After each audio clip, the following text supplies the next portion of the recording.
বুঝতেই পারছেন এগুলো কি, খুবই টেস্টি আমুদি মাছ। আজকে এই আমুদি মাছের ঝালটা আমার বন্ধুদের সাথে শেয়ার করব।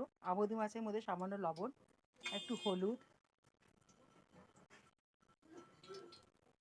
দিয়ে কিছুক্ষণ মেখে রেখে দেবো। বন্ধুরা, কড়াইতে আমি তেল দিয়েছি, তেলটা গরম হয়ে গেছে। আমুদি মাছটা লাল লাল করে ভেজে নেব। তুলে নিয়েছি। এবার ওই তেলেই একটু পেঁয়াজ ফোড়ন দিলাম, সামান্য ভাজা ভাজা করেছি। এবার 1 চামচ রসুন বাটা। এবার দেব একটা টমেটো আর একটু কাঁচা লঙ্কা। একটু নুন দিয়ে দিই, টমেটোটা তাড়াতাড়ি মজে যাবে। একটু হলুদ গুঁড়ো, একটু পোস্ত, একটু চার মগজ আর একটু সাদা সর্ষে একসাথে বেটে নেব। দিয়ে মশলাটা বেটে নেব। মশলাটা বাটা হয়ে গেছে আর রসুন বাটাটা কষানো হয়ে গেছে। এবার আমি এর মধ্যে সামান্য একটু লঙ্কার গুঁড়ো দেবো, ঝাল লঙ্কার গুঁড়ো।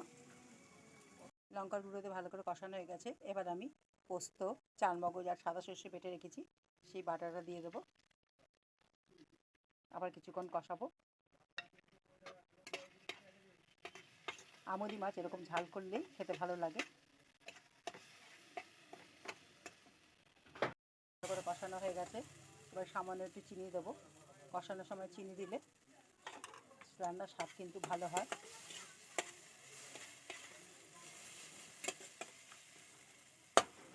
এবার একটু পাটা দেওয়া জলটা দিয়ে দেবো। সামান্য ঝোল রাখে এই মাছে।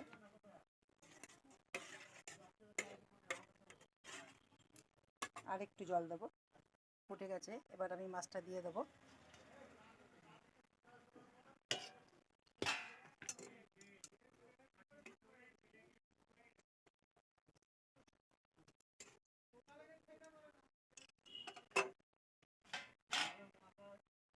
আমি এবার নামাবো। নামানোর আগে একটু ধনেপাতা দিয়ে দিলাম। তাই বন্ধুরা, কেমন লাগলো? ভালো লাগলে কিন্তু একটু বেশি বেশি করে কমেন্ট করবেন আর একটু শেয়ার করে দেবেন। সবাই পাশে থাকবেন। নমস্কার।